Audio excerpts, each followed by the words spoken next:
You're listening to the ESO Network, your station for all things geek. Ian, look at this. What, it's a police box. What on earth is he doing here? I mean, these things are usually on the street. I feel it. Feel it, you feel it? It's a faint vibration. It's alive. Earth Station Who, a fun mashup celebrating nearly 50 years of Doctor Who universe. Hold tight. You never know where the TARDIS is going next. Who are you? I'm glad you asked that again. Bit of adrenaline, dash of outrage, and a hint of panic knitted my brain back together. I know exactly who I am. I'm the Doctor. Sorting out fair play throughout the universe. Now please, get off this planet while you still have a choice. Hey everyone, welcome to another episode of the Earth Station Who podcast. That's right, folks.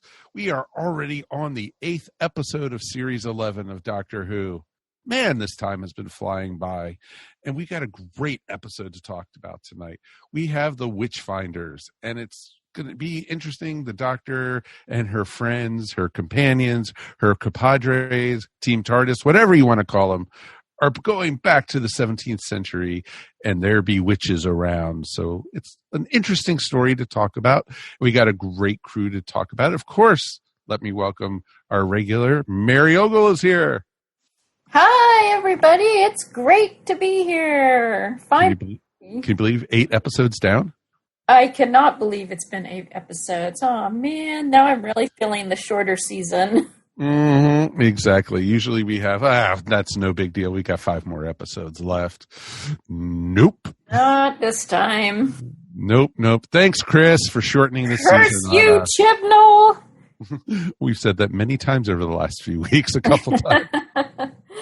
Well, it's great to be here and have you here with us. And we do not have Howdy Mike this week, so we got 2 wonderful people to fill in for him. And first, of course, the lovely Nicole Mazza is with us. Hello, everybody. Or should I say, howdy? Yeah, that's what you got to go do. It's like it's missing or something. But exactly. Yep, straw hat all the way. Exactly. So it's great to be back. Thanks for having me. No problem. How are things over on the Terminus podcast?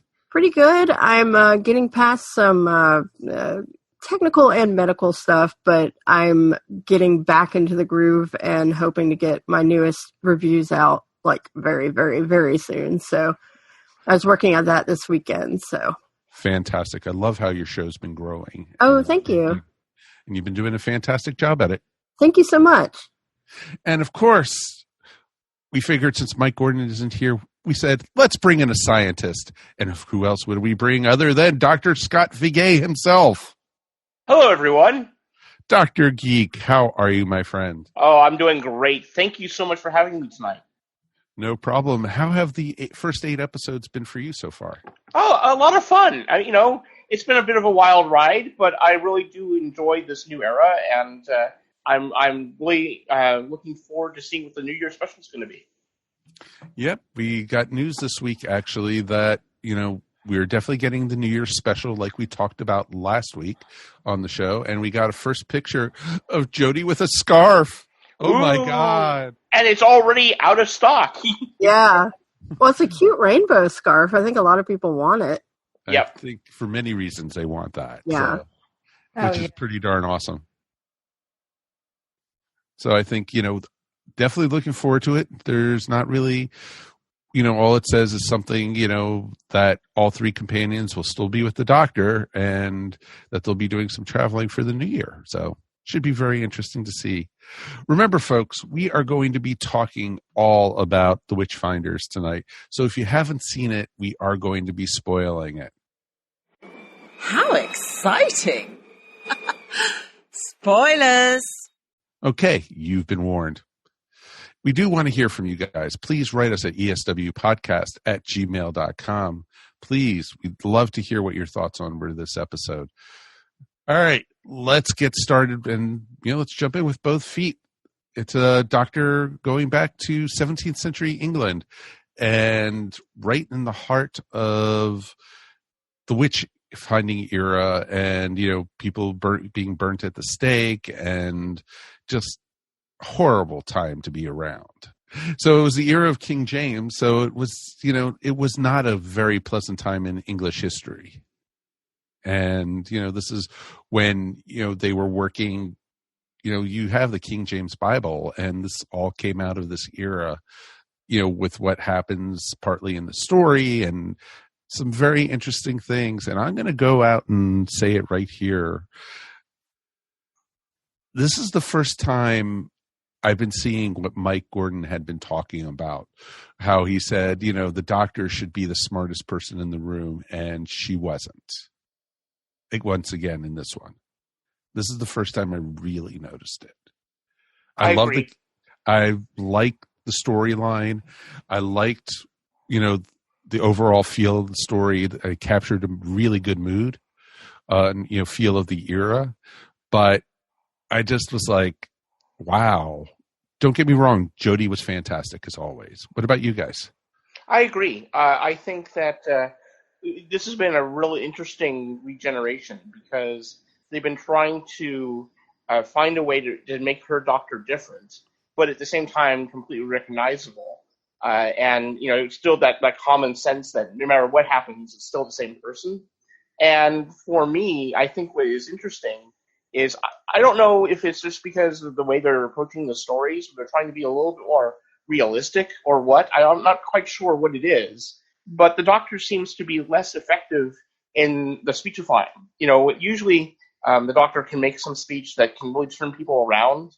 And there's been a couple times this season where she'll try, and it just falls on deaf ears, especially in this one. And we can go on a little bit more in detail about it. But I get that feeling. It's like, I guess for me, it starts with the doctor telling everyone, now don't interfere, no matter how difficult it possibly is or how bad it is. And then you see her literally squirming to interfere. I mean, within seconds of warning everybody else not to, she can't help herself but to interfere. So I thought that was kind of weird. It wasn't exactly treating her doctor with the same reverence you would with other regenerations or with that same sense of control, unless that's the hallmark of this new doctor. I don't know. See, I was glad that she interfered because I think one of the problems with some of the other episodes is that she was too much of an observer, not a participant, and so I was glad that she kind of literally jumped in. Yeah, well, but I mean, there's a difference between being an observer where she really should have taken charge in several different episodes, but in this one, it's like you just told everybody, don't interfere. You don't know what you're doing with interfering with history. Don't do it, don't do it, don't do it. And then a half beat, and she's jumping into the lake. So it makes you go like, well, why is she telling people not to interfere? The companions had more restraint than she did. But the doctor's done that tons of times. I mean, even in the new series, you have, what is that, the Beast Below, where the doctor says, don't interfere and don't do anything, and then Amy sees him on the screen, and he's already, trying to help kids. Yeah, and I guess for me, that's I would say that's a low point for Matt's doctor too. I mean, I guess I'm being consistent there, but I get your point though. It just seemed like they could have had any of the other companions give in to the uncomfortableness of the situation, because it makes sense for a regular human to go, oh well, screw this, and I'm gonna save that person's life. Even if the doctor who is supposed to have this sense of time and maintaining the timeline, and also it would be different if the doctor hadn't just admonished everybody. You know what I mean? So I don't know. I mean, it was, and it goes to how things go at the end of the episode too. I think that how this episode was written, they wanted her to be on that dunking stool, no matter how hard they were going to try. They were going to make sure that happened at that point. No, I agree completely with that. And it's very interesting, too, because there were a lot of scenes in this, and don't take this wrong, folks, but if the doctor was male, she would have gotten out of it a lot easier and pushed through. This showed, because she was a female, that she was not being listened to, especially because of the era that they were in. Well, directly lampshaded in the text. I mean, she even makes statements like, if I were a bloke, nobody'd be questioning me and I could, get it done. Oops, sorry. Right. Sorry. That's why we beat Nicole. It's okay. I'm sorry. That was one of the points of the episode. Yeah, it was, and I think that it was good that they pointed that out. I mean, had they done this in episode 2, right after the regeneration, you're like, oh, come on, all right, check that box, let's get over with. But the fact that they waited till episode 8, and because it's a historic time period, I thought that, okay, if we're going to do it, then this is a good time to do it. And I liked how the Doctor handled it. But, the Doctor was trying to tell them, oh, this isn't witches, they aren't from, they aren't from hell, it isn't the devil. But when she tried to explain it, she explained it in ways that would just retranslate back to the paradigm of the devil. They didn't fall from, they're not the devil, but they fell from heaven. Well, the devil falls from heaven. It's not demons trying to, possess your body, but they're going to, pour into you and take over your body. Well, so she wasn't being very effective in trying to get her point across. And I don't know but the thing is, how would you explain that to somebody of that time period? Well, you would say that they're aliens for one. You would, and they may not know what that is. No, right? because she even tried I don't explaining. agree that they would not. Well, actually, she did say they were aliens at one point, but you guys remember understood that concept. Yeah, you have to remember, guys. Though she did try explaining that they weren't coming from below, right? But they came from the sky, right? And they just didn't get it. Flipped it back. Yeah, they flipped it back onto their own paradigm. But I think, like I said, I think it's not the Doctor being ineffective necessarily as a character trait of the Doctor. I think it was the writing of this episode that they wanted it to be that difficult for her to solve, just so that they could eventually have her be on the dunking, on the dunking tree, just so that you could have that moment where you're like, oh, are they going to try to kill the Doctor, or how is this going to happen?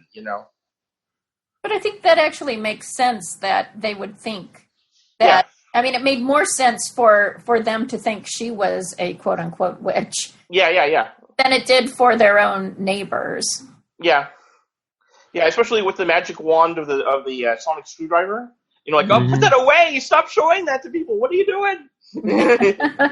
Exactly. It's like her magic wand is doing all these weird things. It's just like, well, and I don't mean to come across like I hated the episode. I actually quite enjoyed it. I think for me, the thing this production team has done really well is location filming. It doesn't feel like everything's in a gravel pit, and I think that when they've done the period pieces, that it comes across and it has a really good, strong sense of the period. So I've really been enjoying that, and much more than the futuristic episodes. Oh yeah, so, there's only so much parts of Cardiff that could look like different parts of the world, Yeah, yeah. I think I agree. The historical ones have been more effective. Yeah, totally. Exactly, and it was a lot of fun to see. Got more of the sonic paper. The psychic paper is awesome. Yeah, and you also have Graham is still to this day, he is my favorite of the three. Oh, totally. Absolutely. And I want to like the other two. I really want to, but they're just not giving it to me. Well, I feel like the stories are also sort of privileging Graham. I feel like he gets more focus than the other two characters, to be fair to them, which I think is kind of annoying because I want to know more about the other two characters as well. I agree with that. And, but even when they've given when they've given Yaz something to do, and it's just like, why, when they do that, they basically, they still whitewash it, with her.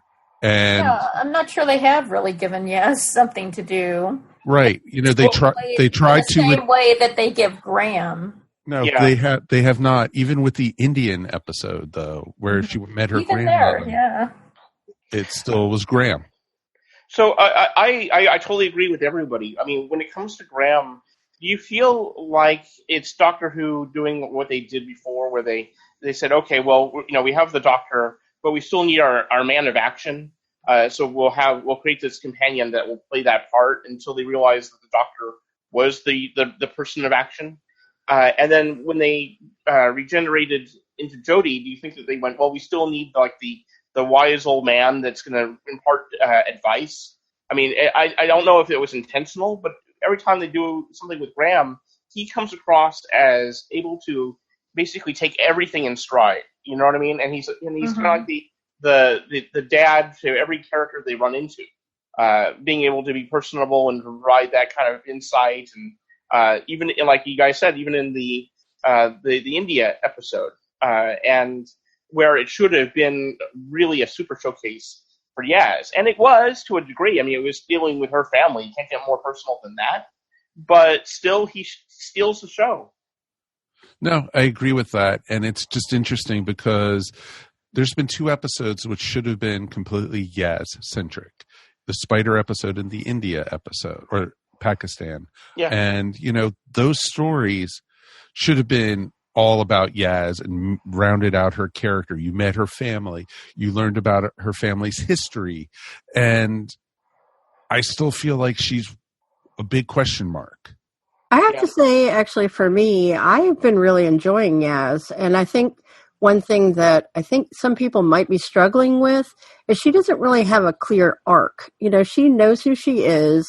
She is kind of set in her way, like not in a mean way, but I feel like she's like quietly competent, like a Nyssa character. Yeah, totally. A lot of people don't like either. And so I think because she doesn't have this very obvious challenge to her character that she needs to grow or whatever, that she sort of doesn't stand out.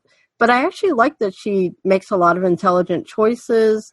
And I mean, she does good work as a companion and she kind of holds up bits of the story. And so for me, I don't think a character necessarily has to be front and center to be a well-rounded good character. I mean, she's giving us little character beats each episode. Even in this one, she told the story about when she was bullied as a child. And so we're getting little things about her, probably more so than some of the classic series companions. And I mean, I've been perfectly happy with her character.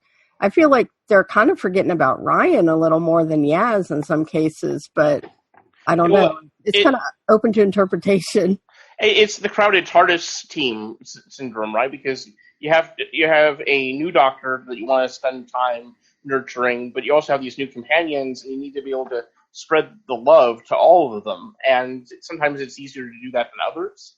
I also like Yaz. I think that in the Rosa episode, I thought she did really, really well and stuff like that. For me, Ryan, he's a one note, and it's really I don't know what they have planned for him, but I don't think it's the actor. I think it's the storyline just doesn't really make much sense. I mean, okay, let's put it this way. I actually have a disability that I deal with every day, and I wish it was as conveniently ignorable as his disability is on the show. I mean, it's they bring it up, but then he goes and does something fantastically with his coordination anyway. You know what I mean? It's kind of like it's there to not be there. It's kind of like the Geordie LaForge. He's blind, but he has bionic eyes, so he sees better than everybody, kind of a thing. So it's like, okay, fine, all right. But it's a character trait, but it's not anything to do with how they're using him in the stories or anything for him to do. And if I have one more story where he's lamenting the fact that he lost a parent, I'm like, okay, I know it's tragic, but you've got to be more than that. And exactly. after 8 episodes of traveling the universe, you've got to be more affected by your travel with the Doctor, I would think.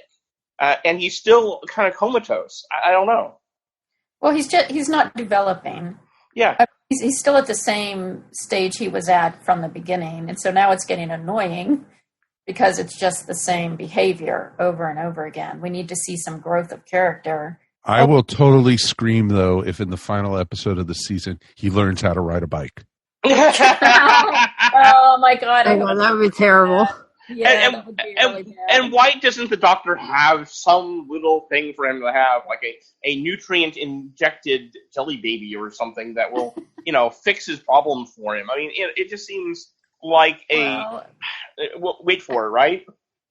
I mean, I can understand why they don't want to do that, because that just, it's a magic wand. Face, and kind of a slap in the face to have, a character with any sort of disability that is just cured immediately. Well, it's better than that. It's better, for me, I would say it's better to do that than to have it be only when necessary. So, like, only when he needs to climb a ladder, but not when he needs to run and keep up with everybody, or, go from object to object, being able to jump, or I mean, it's like, okay, so coordination, but in what way? And, I also needed difficulty riding a bicycle. I figured out how to do it. I got training wheels. I got a tricycle rather than a bicycle. If you really want to ride, if you really needed to bike across town, there's ways to work around your problem. And it just seemed like when they introduced the character and you have him on a rocky mountain over a cliff, yes, that's exactly where you want him to learn how to ride a bike. I mean, like, I come thought on. about that too. That made no sense. I think. Oh, go on, Mary. See, well, they're not. What I think what bothers me about Ryan is they're not showing him dealing with his disability or overcoming his disability or just learning to cope with his disability. He complains about it and then he magically does the thing. Yeah, he couldn't do. Yeah, I think the thing with him is that his story arc seems to be so tied into Graham's that Graham's is overshadowing his. So it's like, unless like Graham dies and they get one final fist bump, we don't really have any sort of momentum for Ryan's character. It's just like Graham's taking all of his momentum. It's really bizarre. Yeah, I mean, even in this episode, if you go back on the actual episode of the week. Oh yeah, we're doing an episode review. That's right. What?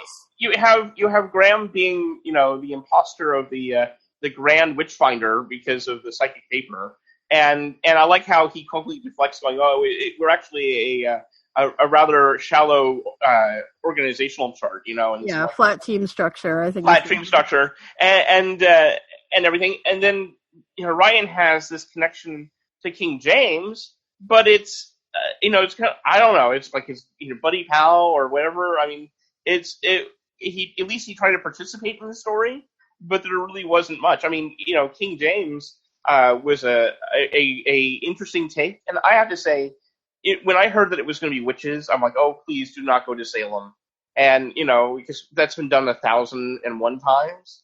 So for them to actually make it British and to deal with King James, I thought that was good on them. That's fantastic. I don't know about the portrayal of the king himself, but I thought that it was a likable and rememberable character, and that's so I enjoyed it for what it was. Well, that's just Alan Cumming in general, Well, yeah, but also there has been some speculation that the king might have at least been bisexual, because he had these male favorites, is what they were called. Yeah, right, and he called one of them his wife. Yeah, I know. Yeah. So, and I liked how they handled it. That was. Yeah. I think it was because there is historic evidence. I thought it was perfectly acceptable to add that to the story. And I liked how Ryan handled it. I mean, he was kind of like, "Oh, okay," but he wasn't like, "Oh, gross." He was. Yeah. He was a little bit flirty, but not like leading him on, and I appreciated that. Yeah, and I liked how he handled it at the end, where he gave him back the brooch. The little eye brooch. Yeah. I thought that was a really great way to handle it. It was a good moment for Ryan. But that moment's gone because, now there's nothing more for that to continue unless there was further communication with King James. You know what I mean? Well, exactly. Do you feel like Graham's becoming the central character? I think that he could be the Doctor if he wanted to be. I mean, if Graham got separated from Team TARDIS, I think he could hitchhike his way around the universe without a problem at this point. The way they presented the character. Totally, right? Yeah, I mean, I was even just redoing my notes for the first episode the other day, and I was just remembering like how ineffectual he was in the very first episode and how he was like, what are they doing running toward danger? And what do I do? And he didn't want to do anything. But now he's like the one guy that's doing everything and getting all the attention. And I feel like he's being pushed in the front more than anyone else. Well, and a lot of it, though, he is the older gentleman. He's taking the role that the Doctor usually gets of authority, because people look to the more mature, more calm male as the role of authority. Does that make sense? Yeah, I was actually reading.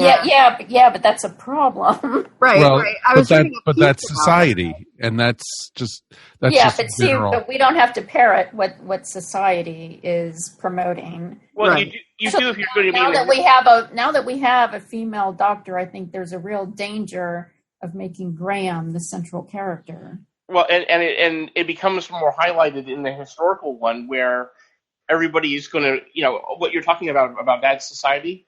Well, that society, especially for that time period, right? I think that in the modern episodes or in the future episodes, it's been less.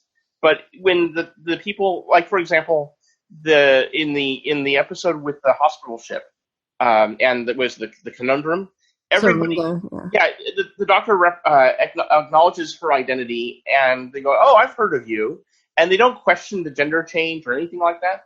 But she's still not exactly taking charge or all those other things that she could have when society itself isn't putting those restrictions on her. So I don't know if that's the writing team having a problem. I don't know if it's I don't know where it's coming from. But like Mike said, I think that Graham is kind of getting the default doctory moments that should really be going to Jodie, and I think she's totally capable of doing it. Just give her the chance. But that's not how it's being written. Exactly. And that's just poor writing. It's more apparent, actually, when she's in the future and she has control, because all sexes are represented there. But it's mostly when she's going into the past. From the Rosa Parks story, stuff like that. Yeah. But, I think she can still be a strong character working from the background. Right. They deliberately placed her into a spot where she's working backstage this time, which is fun. That's a very interesting story point, actually, to be working from a different position than you might normally. However, it felt I think it felt more off just because she hasn't stepped into the leadership role in a lot of the other episodes either. No, and it's the Team TARDIS thing, really. There's a difference between the TARDIS crew and Team TARDIS, and we're all the same, and all that sort of stuff. I mean, the Doctor is the Doctor, and she should be allowed to be the hero of the story. And but you never ran into that when you had Adric. You never had him in charge, right? You never had Harry Sullivan in charge. No. Thank God. Yeah, well, you never had Jamie in charge. You never had Captain Jack in charge, Yeah. So I think it's just poor writing on the part of these writers right now with Jodie. Yeah, I read a piece that was actually talking a lot about this, where they were saying how, on the surface, Chibnall's era looks really like it's, really modern and challenging, that has a female Doctor and two companions of color, but it's not, because they're still putting the white man up in the front and giving him most of the, power of the story. And I'm not saying that's inherently bad, but it doesn't feel like it's challenging as much as it's trying to say it's challenging. And that's just kind of been a bit of a letdown for me this season. No, I agree completely with that. And that's actually a great way to put it. But, I don't want to take away from Jodie, though, on the show, because she has been awesome. Oh, yeah. And I believe she's totally believable as the Doctor. I just give her the opportunity, I think. And what's so crazy is every time there's a little tiny reference to the show's past, like with the Fez and the like, you can, just the way she smiles reminds me of David Tennant. There is something about the way that the actor is going about her job that totally works. But I need her to do more doctory things, you know? Yeah, I feel like she's being constrained. Yep. Yeah, definitely. I mean, I do think she was a lot more proactive in this story, which really made me happy. Like Mary was saying, she's just been so passive this season, and it was good to see her kind of taking a little bit of charge, maybe not as much charge as I'd like, but yeah, she's definitely been taking a back seat a lot. Mm-hmm, exactly. What did you guys think of the aliens in this one? The mud aliens? They were completely unnecessary. I mean, I like, I mean, as much as we're ripping it apart, I like this episode up till the end. Same. Where they just sort of come out of nowhere. It's like they thought, oh, it's Doctor Who. We have to tack on this alien thing. And so they did, but it didn't really make sense. And it wasn't even necessary. I think it actually would have been a more interesting story if the protagonist had just been evil, you know? Or exactly. Not a nice person. Well, or if you wanted it to be something that was, you know, possibly not something that even the Doctor could understand, you know, we had the Satan Pit and the Impossible Planet, right? Right. So there are times where the Doctor runs into something that even she goes, wait a second, I can't translate that. That's not possible. You know, you shouldn't exist, you know. So if it would have been great if there was that moment, because it's all about, you know, the story is a little bit about, you know, whose interpretation of the world is accurate, right? King James or the Doctor's, and the two of them kind of go back and forth a little bit, and I like that our interplay between the two of them. I thought that worked out pretty well, but you know, and so, but you're right. They're like, oh no, we can't do that. It has to be science. It has to be a creature. So we'll, you know, we did the waters of Mars. Well, this is mud, the mud of Mars, you know, and it's basically the same thing. And everybody remembers the stones of blood. So we'll just kind of mix the two together, and there you go. I don't know. I thought that the wrap up got a little narrative heavy because they had to info dump to try to explain what was going on and all that stuff. But if you take all that aside, I did like the fact that they made mud something to fear. You know, I think that's something that Doctor Who does really, really well. Take an average, ordinary, basic object, a shadow, a statue, and make it something that you're going to fear. I thought that was cool. It was something else to emulate, to see people cosplay or something like that. So so as a creature, I thought that was good, but it wasn't necessary for the story. And maybe, and if it had been done in a less heavy-handed way, it might have worked. I mean, we didn't need the whole Morax backstory. Been like some sort of sentient mud. It could have been microbes in the mud. It could have been, you know, all sorts of different things. Yeah. But it just became, you know, alien prison, which is a real cliche anyway. That was there for billions of years, but the Doctor had no idea about it or something. Yeah, I mean, come on. So, I mean, why would that kind of a tree even exist, you know, for that long? But whatever. And what happens to it in the future, or present day?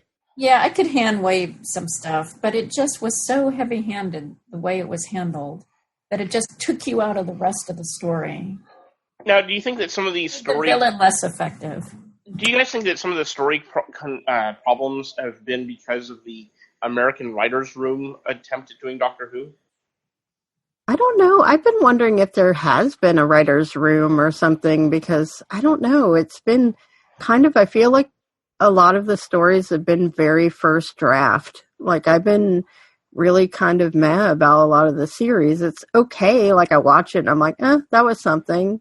Like, I don't hate it, but I always feel, especially the ending, it just feels like it just drops off or just ends really awkwardly. And well, like the spider episode, my gosh, it just stops. Yeah, it stops. And the bad guy, you know, Trump guy or whatever, he just walks away.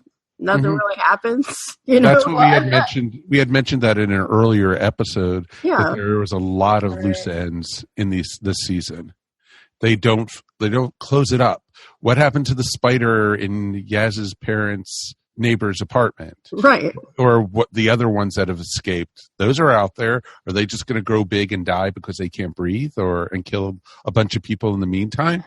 Right. I'd almost rather they not close it up than that they just tack something on or, try to wrap it up so quickly that it doesn't make any sense with the rest of the story. This is a problem that has occurred in a lot of Chris Chibnall stories. Oh, yes, definitely. That he has a lot of problems with endings and with pacing. And I'm wondering if it's, even when he's not writing the episode, if that's having an influence on the episodes. I don't know how involved he is in script editing or things like that. But there is some of the same problems. Well, there is a writer's room this year. And so they have, that's how they can do story arcs and, make the characters a little more consistent throughout the season. But a lot of times, as in you still got to have good characters to do that and, good plots and story arcs for these people. And, this story was a fun story. I loved, seeing Alan Cumming. He was awesome. Yes. Yeah, he made it for me. I thought he was a little, understated compared to some of the other characters he's done in the past. But I still think even understated Alan Cumming is amazing. And so, and his King James was perfect. From the very first scene where you see him in that mask, it's like, oh, it's Alan Cumming, It's pretty obvious. Incognito, which was hilarious because he totally stands out. Yeah. Exactly. It's like, I'm in disguise. It's like, yeah. Like Clark Kent and Superman, you can't tell the difference. Come on. Oh, come on. And my favorite line of his is, what? She confessed. Yeah. At the end. At the end where he burns the Queen of the Morax. Yes, exactly. And the doctor's like, and like, what? She confessed she's a witch, and it really, honestly, he wasn't wrong to do it, I mean, that's the thing. So I liked the interplay between his King James and everybody else. Mm-hmm. No, his King James was very personable, very likable, very psychotic, but it was pretty crazy.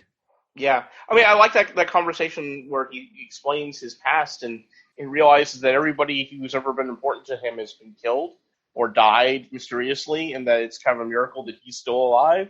And the way they tell it is they don't make him sound like a complete idiot when he does it. There's that moment where they actually kind of treat him with a bit of reality and a bit of respect with it, and Ryan's like, oh wow, so okay, now I understand why you don't trust anybody. So that was a good moment. Yeah, because his mother, Mary Queen of Scots, was not treated well, at all. No. Exactly. So, yeah. Was there any other high points in this episode that you guys liked? I did like how they referenced the training from Harry Houdini. How the doctor got out of the training. Yes. Yes. I thought it was going to be was it the secondary bypass system or whatever he has? To be able to breathe, right? Yeah. Exactly. That's what I thought it was going to be, but that was good too. I like the Houdini reference. Yeah, but you're right. That would have been a great callback. But yeah, no, I liked that. And I liked like I said, I really liked the production values of what they've been able to do on location. I really, with the money they've got, I think that's been pretty good. Oh, the location shooting has been amazing this season. Yeah. Everything looks great. The costume is great. Whether I agreed with how they did the Morax or not, they looked good. Yeah, they did look good. Mm-hmm. I was wondering, why the doctor wanted to go to Elizabeth I's coronation, which was what they were trying to get to. Because, obviously the 10th Doctor has a complicated relationship with her later on. But, yeah, I thought that was very interesting. Yeah, I don't know. I was wondering, it depending on when they showed up, would the other Doctor be there? Or, and even though we probably wouldn't see it, just say, don't get too close to him over there. That's me. Right. Or something like that. Which actually James did make a sort of reference related to Elizabeth I, because that was his predecessor. He said when they were like, oh, the Doctor calls herself the Doctor, and he says, oh, Dr. D, like the necromancer, who that was John D, who was she was the advisor. He was the advisor to Elizabeth I, and he was like an occultist and stuff. So I was like, oh, yeah, that's pretty cool. I like that reference. Yeah, yeah, absolutely. Good point. If that was pretty awesome that they referred to that one. Were there any other like characters? Like, what did you guys think of? Savage, or what did you guys think of? What was her name? Willa. Yeah, Willa. Yeah, and yeah, Willa, I think Willa was okay. Yeah, I think she was supposed to be a stronger character, but she didn't really. I'm not sure if it was the actress or what it was, but she didn't really come across as strong as she probably could have. I just laughed like at the end when she said, "I'm the only one who knows the way up to the tree," and it was like, you mean that tree that we've seen up on the hill really easily? Yeah, that every single person knows. Like it was blocking the view of Becca Savage. That tree, you know how to get up there. It's like, okay, good. But actually, I love Siobhan Finneran, who played Becca Savage. She was O'Brien in Downton Abbey, who was like really bitter and mean all the time. Oh, she was evil. Really good at playing bad characters, and I thought in this particular episode, she was really good. Yeah, I agree totally. I mean, they tried to make her sympathetic in the sense that she didn't understand what was happening to her, and in her worldview, she was literally fighting a losing battle, and you wouldn't have picked the solution that she picks. That's the point, right? But I mean, at least they try to show why it happened the way it happened, and I thought that that was spending some time with the villain that actually was worthwhile. Mm-hmm. Yeah, definitely. Yeah, but she wasn't, she wasn't a sympathetic character. You didn't she was just like, they're all witches. They're witches. They're evil. She didn't want to hear anything else. But that was the product of the environment at the time. Well, she was a selfish character. I mean, yes. Oh, yeah. I'd have to cut the tree just to, because for her view. So what I meant by trying to make her sympathetic was that you could see where she obviously knew she was ill, but couldn't find a cure, and then that created panic. And so, at least that's something that people could maybe relate to a little bit, or something along those lines. So you could see how something as I guess mundane as getting gravely ill could make you do terrible things or something like that. Right. I mean, and she has no frame of reference at all. I mean, right. She doesn't know what it means. Right. She doesn't even know what real illness means, and so. Yeah. Her she just thinks it's caused Satan. by the devil. Yeah. Yeah, but I thought that the actress did a great job, and at least her time on screen was definitely memorable. I also like the two quotes that we got. The Ezekiel quote that he's like Tarantino, from. Yeah. Oh God, I love that. Yeah, and then the Arthur C. Clarke quote, the one about technology and magic. I like that one too. Yep. Mm-hmm. No, I loved how he read it, and it was like, and James read, oh, wait a minute. Ezekiel. It's Ezekiel. No, Tarantino. I was like, yes. It was just awesome. There were some very shining points in this episode for me, and I was hoping for more, though. That's the thing. I really was. And, I think, there was a lot of pluses in it, but I'm worried about the final two episodes. I really am. Where this is going to go. Are they going to try tying stuff up? Are they going to bring back Tim Shaw? Are they, we have 2 weeks to find out what's going to happen. So let's see what happens. Any final thoughts before we go ahead and rate this, guys? Wow. Not everyone speak up at the same time. Tumbleweeds. Okay, so let's go ahead and rate this 1 out of 5 TARDISes. 1 being the worst, 5 being the best. Nicole, you get to go first. Okay. Okay. I had a feeling I was going to kind of like it because I love the movie Witchfinder General with Vincent Price. So I was like, I'm kind of into this subject anyway. And with the exception of the ending where I think it fell down, I actually liked a lot, most of it. And Alan Cumming in anything is amazing. So I'm going to give it a 4.5. Wow. Okay. Yeah. Mary.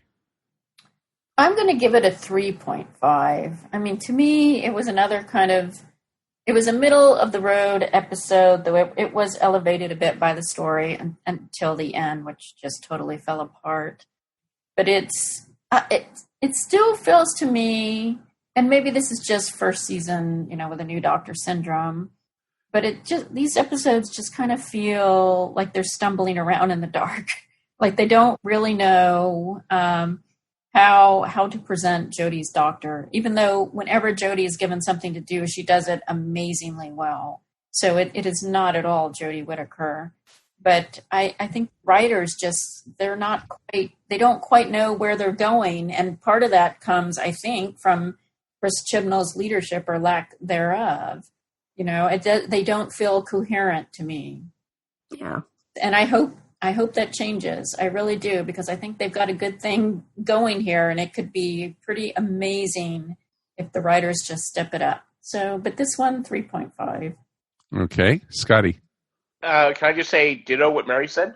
Okay. My rating then. No, I totally agree. And for the same reasons, I think that Jodie is a good doctor, and I think that given the right material, she could be great. And I think for me, I'm comparing her doctor to like Samantha Carter from Stargate. You know what I mean? Mm-hmm. Yeah, that character also had some rocky beginnings in season 1, but as things went on, became a really strong, fantastic character. So I'm kind of hoping that happens for her, but it's not there yet.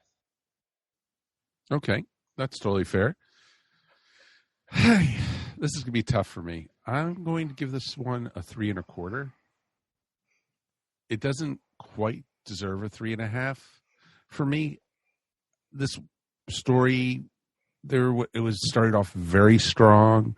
I liked a lot of it, and the characterizations. I loved seeing 17th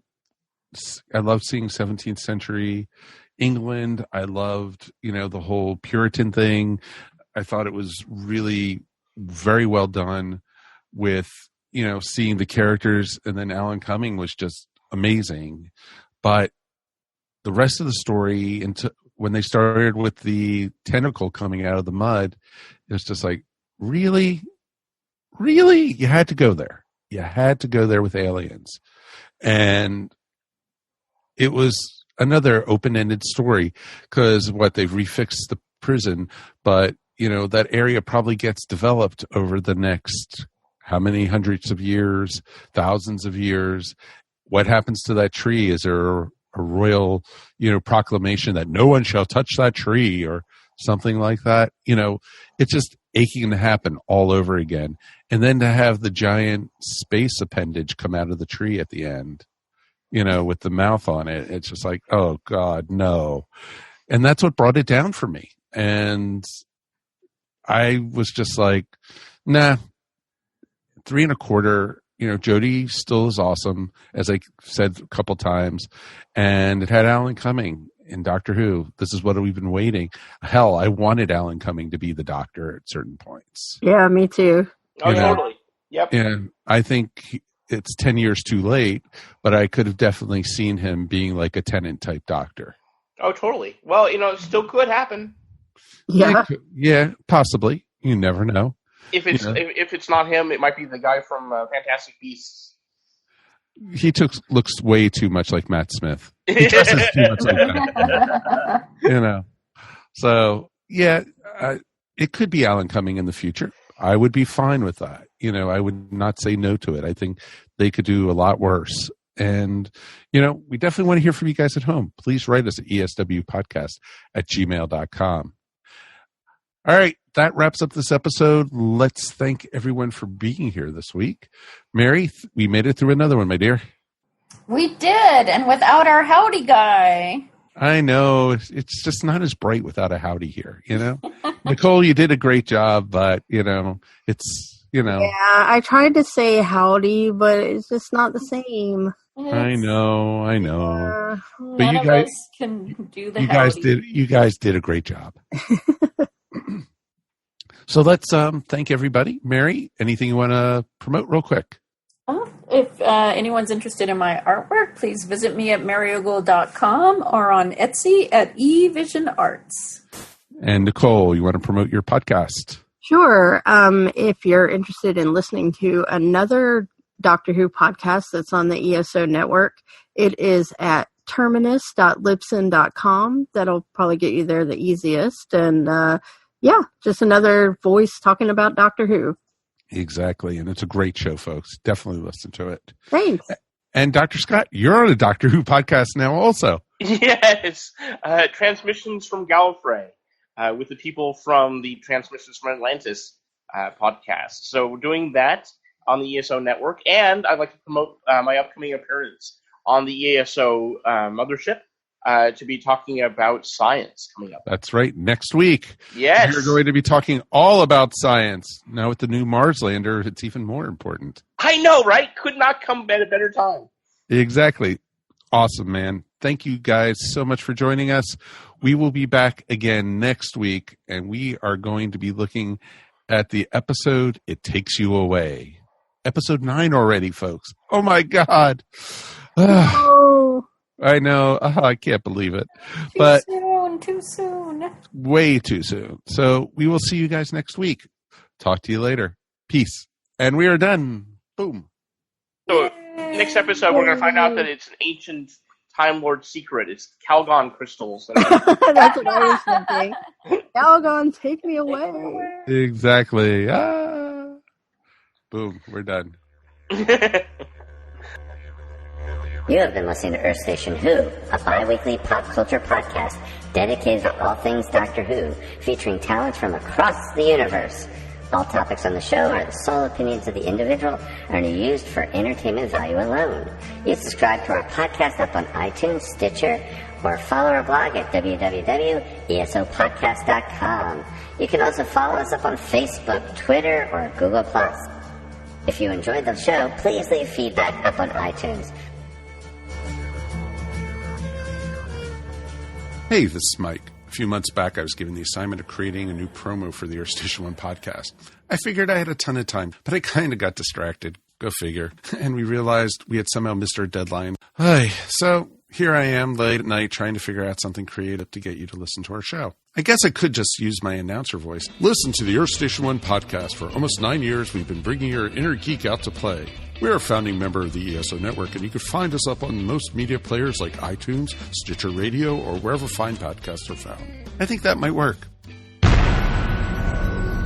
This has been a broadcast of the ESO network. Be part of the crew and help support our shows by donating to our ESO Patreon or by shopping through Amazon.com or the TeePublic store, which can all be found at www.esonetwork.com. The ESO Network, your station for all things geek.